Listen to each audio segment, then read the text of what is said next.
बिस्मिल्लाहिर्रहमानिर्रहीम। अस्सलाम वालेकुम दोस्तों, मैं हूं डॉक्टर नादिर अली भट्टी।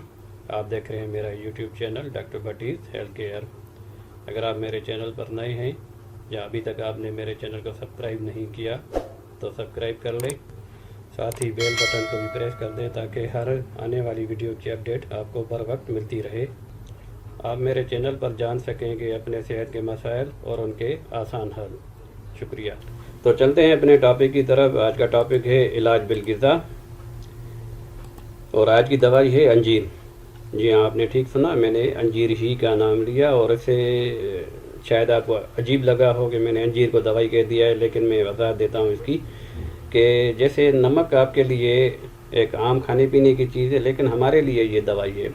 हल्दी हमारे लिए दवाई है, इस तरह सब्जियाँ हमारे लिए दवाई हैं, फल फ्रूट जो है हम उन्हें दवा की तौर पे इस्तेमाल करते हैं। तो ये मैंने इसको अंजीर को अगर दवाई कह दिया तो कोई हैरत की बात नहीं है, और जब आप इसके फ़ायदे जानेंगे इस वीडियो में तो आप खुद ही फैसला करेंगे कि वाकई ये एक दवा है। तो चलें इसके बारे में मज़ीद जानते हैं।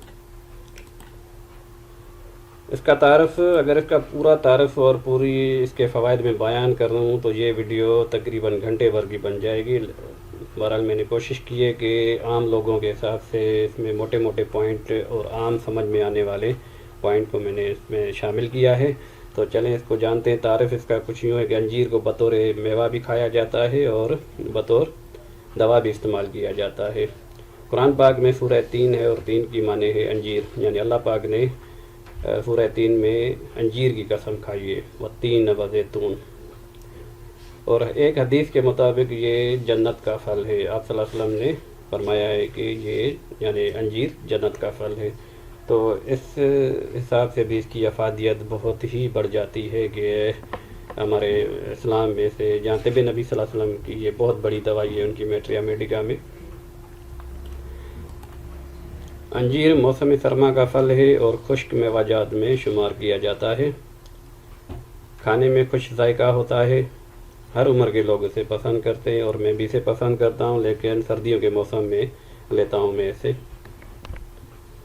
ये वीडियो गर्मियों के मौसम में बन रही है, लेकिन अगर किसी को प्रॉब्लम है तो खाया जा सकता है, इतना गर्म भी नहीं है।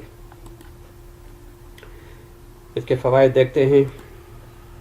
निज़ाम हज़म को ताकत देता है, ख़ास तौर पर पेट के निचले हिस्से के अफारे में बहुत ही मुफीद है। तो ये पेशेंट कभी कभार हमारे पास आते हैं तो शिकायत करते हैं कि पेट के निचले हिस्से पर अफारा हो रहा है, यानी गैसेस बन रही हैं, और ये नाभ के आसपास का हिस्सा जो निचला हिस्सा होता है, और इसकी निशानी ये होती है कि नीचे से गैस खारिज होने से मरीज़ को अफाका होता है, ये इसकी निशानी होती है। तो इसके लिए ये बहुत अच्छी चीज़ है। अगर आपने अंजीर को थोड़ा तोड़ के देखा होगा, इसमें दाने होते हैं, दानों की तरह छोटे छोटे दाने होते हैं। तो इसमें अल्लाह पाक ने ये हिकमत रखी है कि जब ये खाने में, जब हमारे पेट में जाते हैं, मैदे से गुज़रते हैं, आंतों में से गुज़रते हैं, तो ये छोटे छोटे दाने वहाँ पे खिला यानी स्पेस बनाते हैं। अब स्पेस बनने की वजह से गैसेस कहीं पे जमा नहीं हो सकती, यानी उनको मूव करने की एक स्पेस मिलती है, खला मिलता है, तो वो मूव करती रहती हैं और आसानी के साथ खारिज हो जाती हैं। तो जहाँ तक मैं अपने तौर पे समझता हूँ कि अल्लाह पाक की ये हिकमत है, तो छोटे छोटे जो दाने होते हैं तो वो अंदर खुसूसन आंतों में ये स्पेस बनाते हैं। गुर्दा और मसाने की पथरी को तहलील करके निकालता है। इसके लिए बाकायदा मैंने इसको इस्तेमाल किया है। मसाने की पथरी के लिए एक पेशेंट को मैंने ये बताया था। हलक की सोजिश, सीने के दबाव, फेफड़ों की सूजन में मुफीद है। गले का सूज जाना, गले में दर्द, सीने में मतलब दबाव, ब्रोंकाइटिस या इस तरह की जो दमे की सूरत होती है, जहाँ अंदर फेफड़ों की नालियाँ तंग पड़ जाती हैं। तो आगे देखते हैं ये क्या करेगा, टेक्निकली ये क्या करेगा। ये करेगा बलगम को पतला करके निकालता है। तो बलगम को पतला करके निकालने की वजह से फेफड़ों से वो दबाव हट जाएगा, सूजन हट जाएगी और खांसी में मुफीद है। तो ये इसकी बड़ी अलामत है, यानी रेस्पिरेटरी ट्रैक के लिए बहुत ही अच्छा है। खांसी हो, हलक में सूजन हो, जहाँ बलगम आ रहा हो ज़्यादा, तो ये बहुत ही अच्छे तरीके से इसको निकालता है और बहुत ही अच्छा रिलीफ देता है पेशेंट को। जिगर और तली को साफ़ करता है। آنتوں کو متحرک رکھتا ہے، پیٹ کی ری کو خارج کرتا ہے، اور یہ میں نے پوائنٹ یہاں پہ تھوڑا سا ڈیٹیل میں بتا دیا۔ آنتوں کی جو اپنی پیرسٹالٹک ایک مومنٹ ہوتی ہے اس سے یہ متحرک رکھتا ہے۔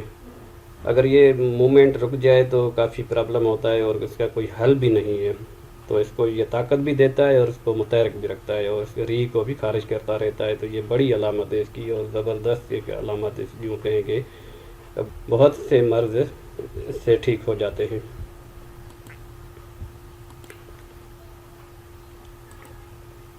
دائمی قبض کا خاتمہ کرتا ہے، جسم کو فربا کرتا ہے، رنگت کو نکھارتا ہے اور بالوں کو بڑھاتا ہے۔ جسم کو فربا کرے گا یعنی موٹا کرے گا، لیکن طاقتور موٹا کرے گا، چربی والا موٹاپا نہیں لائے گا۔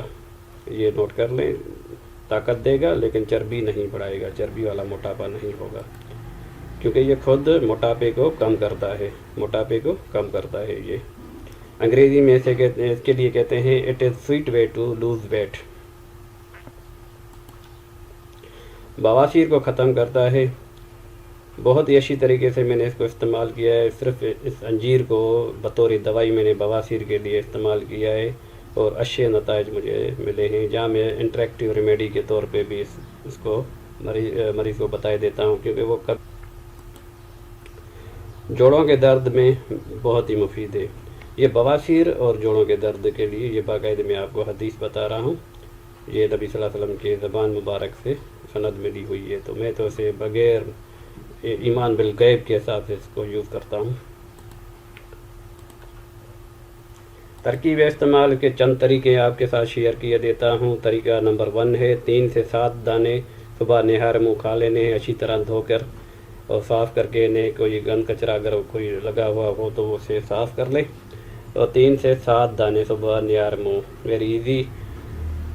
طاق عدد میں لینا ہے، یہ بھی حدیث کے حساب سے بتا رہا ہوں، 3 5 یا 7 اس طرح اپنے لینے ہیں، اور اپنی کیا کہیں گے آپ کے جو بجٹ ہے بجٹ کے حساب سے، کیونکہ مہنگی چیز ہے یہ۔ طریقہ نمبر 2 ہے کہ ہر کھانا کھانے کے بعد 3 سے 5 دانے کھائیں، یہ نظام ہضم کو بہتر بنائے گا، دوسرے فوائد بھی اپنی جگہ پہ، لیکن نظام ہضم کو بہتر کرے گا۔ اب یہ طریقہ زیادہ تر میں چلاتا ہوں ان لوگوں کے لیے جنہیں بد ہضمی کی زیادہ شکایت ہوتی ہے، تو ادھر آپ نے کھانا ختم کیا، آخری لقمہ لیا اور 3 سے 5 دانے اوپر سے کھا لیے، تو ایک طریقہ۔ دوسرا طریقہ یہ ہو گیا۔ تیسرا طریقہ اس کا طریقہ نمبر 3 ہے 3 سے 5 دانے 1 گلاس پانی میں رات کو بھگو رکھیں اور صبح نہار منہ انجیر کھا کر اوپر سے پانی پی لیں۔ یہ گردہ اور مثانہ کی پتھری کے لیے یہ میں زیادہ تر اس طریقے سے بتاتا ہوں۔ اس کا چوتھا طریقہ ہے 3 سے 7 دانے 1 سے 1.5 پاؤ دودھ میں رات کو بھگو رکھیں، صبح نہار منہ انجیر کھا کر دودھ پی لیں۔ اب یہ صبح کو آپ دیکھیں گے کہ دودھ دہی کی طرح گاڑھا ہو جائے گا، جانے پھٹ جائے گا، لیکن آپ بھلے اسے پی سکتے ہیں، یہ پری بایوٹک کے طور پہ آپ اسے لے سکتے ہیں، بہت اچھی چیز رہے گی یہ۔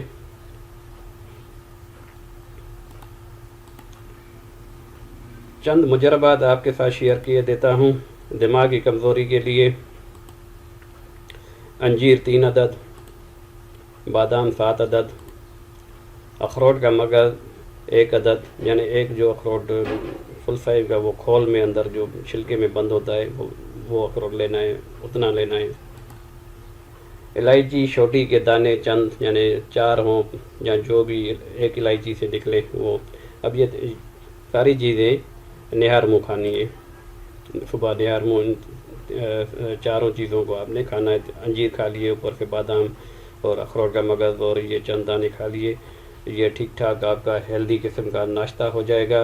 لیکن پھر بھی اگر آپ بھوک محسوس کریں تو تقریباً 45 منٹ کے بعد آپ ریگولر بریک فاسٹ لے سکتے ہیں۔ اس کا دوسرا نسخہ کچھ یوں ہے، وہ جنسی کمزوری کے لیے ہے۔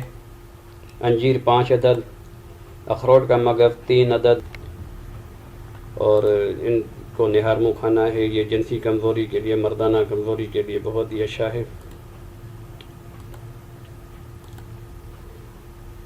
تلی کے ورم کے لیے انجیر 1 پاؤ، سرکہ کی بوتل جو آتی ہے 800 ml کی، وہ آپ نے لینی ہے، اور اس میں انجیر انجیر کو سرکے میں ڈال کر 1 ہفتے کے لیے رکھ دیں.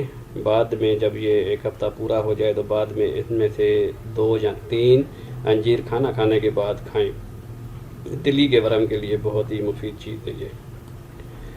تو امید کرتا ہوں یہ ویڈیو آپ کو اچھی لگی ہوگی. اچھی لگی ہے تو اسے لائک کریں، شیئر کریں اور چینل کو سبسکرائب کریں. اور اگلی ویڈیو تک کے لیے السلام علیکم ورحمۃ اللہ.